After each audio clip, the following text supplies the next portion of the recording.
कर्म तो सारे कर रहे हैं।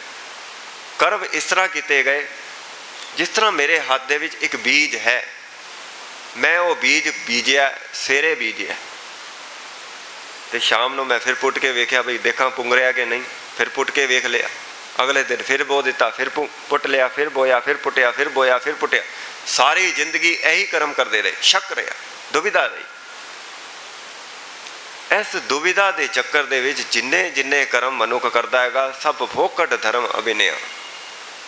अगर गुरु ग्रंथ साहिब महाराज जी, गुरु अर्जन देव महाराज बख्शिश करते हैं, अगर कोई मनुख कर्म कर रहा है, कर्म करदे होया अंदर दुविधा चल रही हैगी, वो किए हुए धर्म के कर्म पखंड बन जाएंगे। पखंड कर्म ते कर रहा अंदर भावना कोई नहीं, कर्म ते कर रहा अंदर भरोसा कोई नहीं, कर्म ते कर रहा अंदर प्रेम भी कोई नहीं, केवल शक ही शक है, दुविधा ही दुविधा है। इस दुविधा के चक्कर दे विच मनुख धर्म तो कोसों दूर चला जाता है। और गुरु अर्जन देव महाराज ऐलानिया अमिट बोल कह रहे हैं, कर्म धर्म पाखंड जो दिसे तिन जम जागा ती लूटे, निर्वाण कीर्तन गाओ करते का। निर्वाण अंदर किसी शक तो बिना उस करते की कीर्ति गायन करो, दुविधा तो बिना। निर्वाण कीर्तन गाओ करते का होएगा कि निमक सिमरत जे छूट, एक निमक मात्र चेते कर दें, सारी अंदर दी भज दौड़ दूर हो जाएगी। धन गुरु अर्जन देव महाराज गौड़ी राग दे जिस तरह लिखते हैं, जो इस मारे सोई पूरा, जो इस बारे सोई सूरा, जो इस मारे सो ब्रह्म ज्ञानी।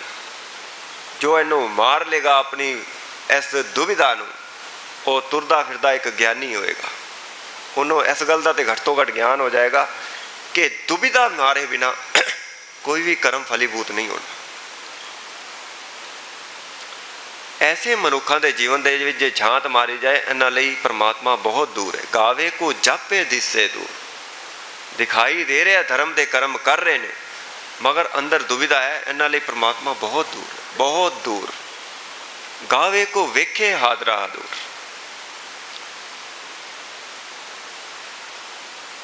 बाबा कबीर जी वो होर एक ख्याल देंदे ने, वो कहते ने, कबीर प्रीत एक स्यों किए आन दुविधा जाए। तुसी सारी दुविधा नू मिटा छड्डो, एक नाल प्रीत कर लो। एक नाल प्रीत, बहुतियां नाल प्रीत करन दी लोड़ नहीं, केवल एक नाल प्रीत। कबीर प्रीत एक स्यों किए आन दुविधा जाए, भावे लांबे केस कर भावे घरे मुड़ाए।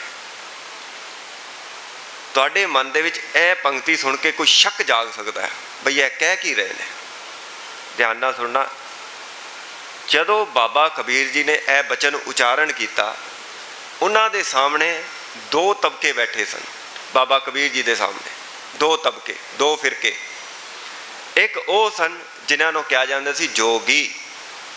जोगी लोग बड़े बड़ी वड्डियां जटावां अपने सिर दे उत्ते ला, बड़े बड़े वड्डे, और उन्हां दे विच मन्निया जांदा है बई जिस मनुख दियां जिन्नियां वड्डियां जटावां आउणगियां वो उन्ना वड्डा पुग्गा होया जोगी मन्निया जांदा है। उन्ना वड्डा जोगी जिहदियां जटावां जिहड़ियां वड्डियां, ते जटावां बनाउण लई वो स्पेशल कर्म करदे ने। ध्यान नाल सुनना, की करदे ने, बोड़ दे दरख्त दे दुध दे नाल केसां नूं वट पाਉਂਦੇ ने। बोड़ दे दरख्त दे दुध दे नाल केसां नूं वट पा के ते ਵਧਾਉਂਦੇ ने, ਵੱਡੇ ਕਰਦੇ। जिदे जिन्ने वड्डे केस, जिन्नियां वड्डियां जटावां, उन्ना वड्डा जोगी, उन्ना वड्डा जोगी। एक दूसरा तबका जिन्हां नूं कहा जाता है जैनी। बाबे कबीर के सामने वो भी बैठे सन। बाबा कबीर जी दोनों नूं हुण जवाब दे रहे हैं इक्को बचन दे विच। जैनी लोग सिर दे केस नहीं कटते, कटते नहीं। ध्यान नाल सुनना, करते की ने, वो एक बड़ी पीड़ादायक एक रस्म अदा करते हैं। मैनू भी पहले इस गल का बोध नहीं सी। एक दिन डिस्कवरी चैनल ते देखिया, ਤਾਂ ਪਤਾ ਚੱਲਿਆ। ਉਸ ਦਿਨ ਪਤਾ ਚੱਲਿਆ ਬਈ ਇੱਥੇ ਕਹਿ ਕੀ ਰਹੇ ਨੇ, ਭਾਵੇਂ ਘਰ ਮੁੰਡਾ ਹੈ। ਜੈਨੀ ਲੋਕ ਸਿਰ ਦੇ ਕੇਸ ਕੱਟਣਾ ਗੁਨਾਹ ਸਮਝਦੇ ਨੇ, ਕੈਂਚੀ ਦੇ ਨਾਲ, ਉੱਤੇ ਦੇ ਨਾਲ, ਕਿਸੇ ਮਸ਼ੀਨ ਦੇ ਨਾਲ। ਕਰਦੇ ਕੀ ਨੇ, ਉਹ ਸਿਰ ਦੇ ਉੱਤੇ ਕੇਸਾਂ ਦੇ ਵਿੱਚ ਸਵਾਹ ਮਲਦੇ ਨੇ ਅਤੇ ਸਵਾਹ ਮਲ ਕੇ ਘਰਰ ਕਰਦੇ ਨੇ। ਭਾਵ ਸਵਾਹ ਨੂੰ ਇੰਨੀ ਜ਼ੋਰ ਨਾਲ ਘਿਸਦੇ ਨੇ ਸਰੀਰ ਦੇ ਵਿੱਚ ਕਿ ਸਰੀਰ ਦੇ ਨਾਲੋਂ ਕੇਸਾਂ ਦਾ ਸੰਬੰਧ ਟੁੱਟ ਜਾਵੇ, ਜੜ੍ਹਾਂ ਪੁੱਟੀਆਂ ਜਾਣ। ਫਿਰ ਬਾਅਦ ਵਿੱਚ ਉਹਨਾਂ ਨੂੰ ਹੱਥਾਂ ਦੇ ਨਾਲ ਪੁੱਟਦੇ ਨੇ। ਬੜੀ ਪੀੜਾਦਾਇਕ ਇਹ ਇੱਕ ਰਸਮ ਅਦਾ ਕਰਦੇ ਨੇ। ਗੁਰੂ ਅਰਜਨ ਦੇਵ ਮਹਾਰਾਜ ਕਹਿੰਦੇ, ਜੈਨ ਮਾਰਗ ਸੰਜਮ ਅਤ ਸਾਧਨ, ਅਤ ਦਾ ਸੰਜਮ। ਹੁਣ ਬਾਬਾ ਕਬੀਰ ਜੀ ਦੇ ਸਾਹਮਣੇ ਦੋਵੇਂ ਸਨ, ਦੋਵਾਂ ਨੂੰ ਇੱਕੋ ਸ਼ਲੋਕ ਦੇ ਵਿੱਚ ਉਪਦੇਸ਼ ਕਰ ਰਹੇ ਨੇ।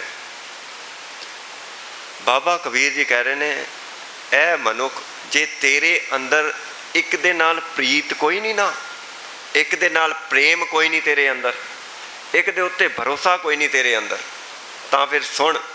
ਦੋਨਾਂ ਨੂੰ ਸਾਹਮਣੇ ਬਿਠਾ ਕੇ ਤੇ ਉਪਦੇਸ਼ ਕਰ ਰਹੇ ਨੇ। ਪ੍ਰੀਤ ਕਬੀਰ ਪ੍ਰੀਤ ਇੱਕ ਸਿਉ ਕੀਏ, ਆਨ ਦੁਬਿਧਾ ਜਾਏ। ਸਾਰੀਆਂ ਦੁਬਿਧਾਵਾਂ ਨੂੰ ਮਿਟਾ ਛੱਡ ਕਿ ਲੰਬੇ ਕੇਸ ਕਰਕੇ ਪਰਮਾਤਮਾ ਦੀ ਪ੍ਰਾਪਤੀ ਹੋਗੀ, ਭਾਵ ਕਿ ਜਟਾਵਾਂ ਰੱਖ ਕੇ। ਅਸੀਂ ਸਿੱਖ ਹਾਂ, ਸਾਨੂੰ ਸਾਹਿਬ ਦਾ ਹੁਕਮ ਹੈ, ਕੇਸ ਗੁਰੂ ਦੀ ਮੋਹਰ ਨੇ। ਸਾਨੂੰ ਆਖਿਆ ਜੈਸਾ ਕੁਦਰਤ ਨੇ ਰੱਖਿਆ ਬਸ ਉਸ ਤਰ੍ਹਾਂ ਰਹਿਣਾ।